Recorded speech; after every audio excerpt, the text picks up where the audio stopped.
আমুল কোম্পানির মিষ্টি দইকে অসুস্থ একই পরিবারের 6 জন বলে অভিযোগ।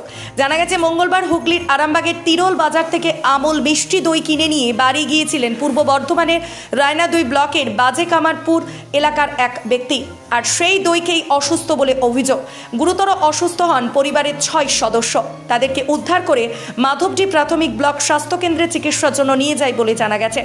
পূর্ব বর্ধমান জেলায় ইতিমধ্যেই পূর্ব বর্ধমান প্রশাসন আমুল মিষ্টি দই ব্যাচ নাম্বার KPV 3653 বিক্রিতে নিষেধাজ্ঞা জারি করেছে।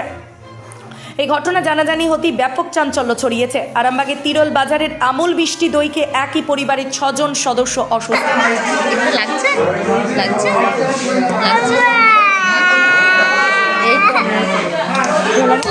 লাগছে